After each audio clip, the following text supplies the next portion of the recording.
Morning, my dear brothers and sisters. Today we celebrate the solemnity of Pentecost or Pentecost Sunday, marking the final or the last day of our Easter journey.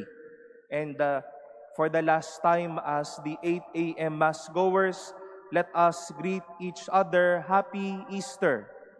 Happy Easter po sa inyo.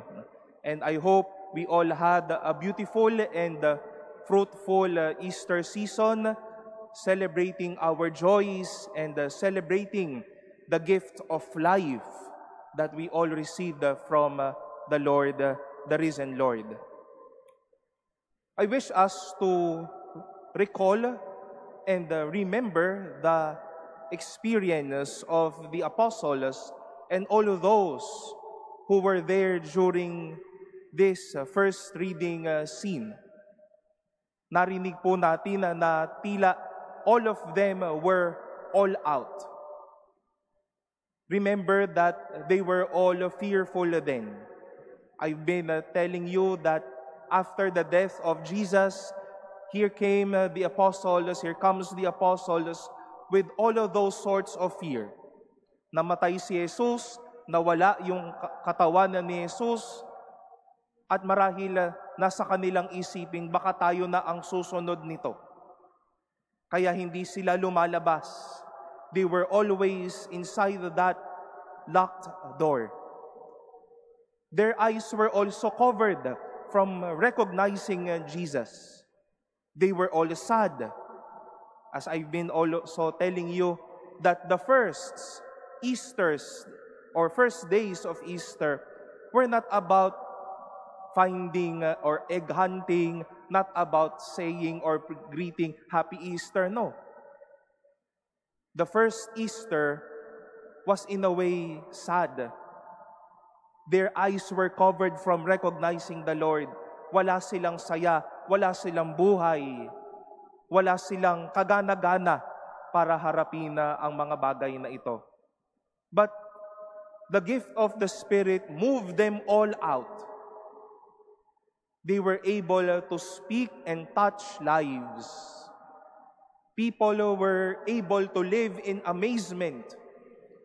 Narinig nila, bakit tayo nagkakaintindihan? Hindi ba't galing tayo sa iba't ibang lugar? They were all filled with that Spirit. They were all alive. They went out of, shall we say, that box, from their fear to graciousness, from sadness to rejoicing, from lifelessness to being full of life.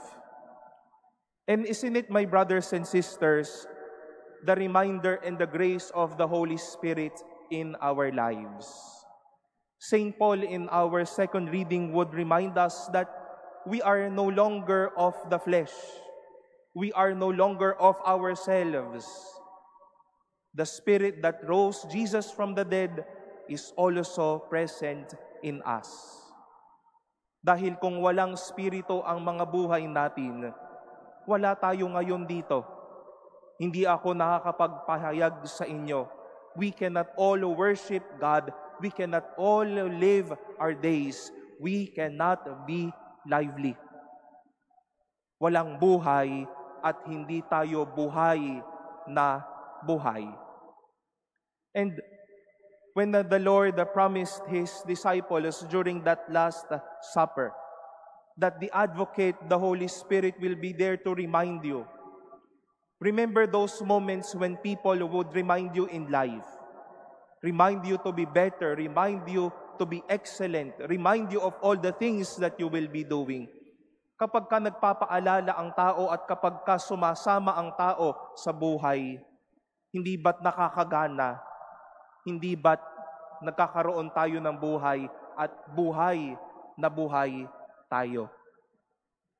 I've been repeating the words, being alive, because that will always be one source of gift of the Holy Spirit, making us alive.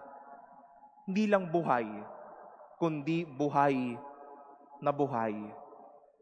Kasi maganda po na ito ang hilingin nating grasya sa Espiritu Santo ngayong araw na ito. There might be instances or spaces within ourselves that seems to be dead and lifeless. Linggo na naman at magsisimba na naman. Maulan ho ngayon. Masarap mag-extend sa kama. Lunes na naman bukas. We will be working once more. I will be facing the same task, the same people, giving me headaches, giving me heartaches. I will be serving my family once more. I will be facing the same problem, sun up to sundown. At madalas, not only external experiences would seem to be dead in us, but sometimes our thoughts, our dead thoughts that would always think of bad to others. Sometimes also our eyes would also seem to be dead, seeing only what is bad to others. Sometimes our mouth, ang ating mga bibig, ang numero unong naglalabas ng hindi magaganda sa mga tao. Kahit ba bungangero o bungangero yan, pero kamatay-matay yan kung nananakit lang iyan. And sometimes also our hands, kahit ba malakas mamalo yan, kahit ba yung mga kamay natin kung ano-ano ang kinukuha, kung ano-ano ang ginagawa, that might seem to be alive and working, but it doesn't mean it's full of life and it's full of God. We might need to check on ourselves, my dear brothers and sisters. What seems to be dead in me? Because during the first Pentecost, they knew what was dead in them, but God's Spirit made them full of life.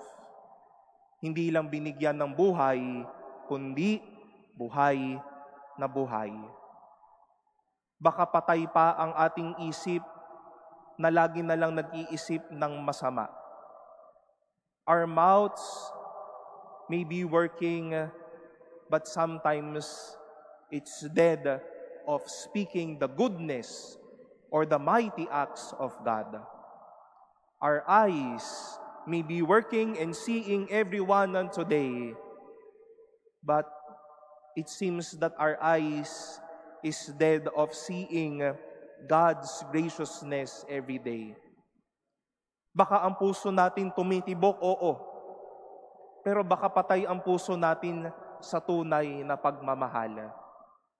It is the wish and the grace of the Holy Spirit in our lives. Not only to be alive, not only to be with life, but to be full of God's life. We pray to the Holy Spirit and ask Him that He may give life to what is dead in us, and to what is with life. May this be fruitful, and may this glorify God.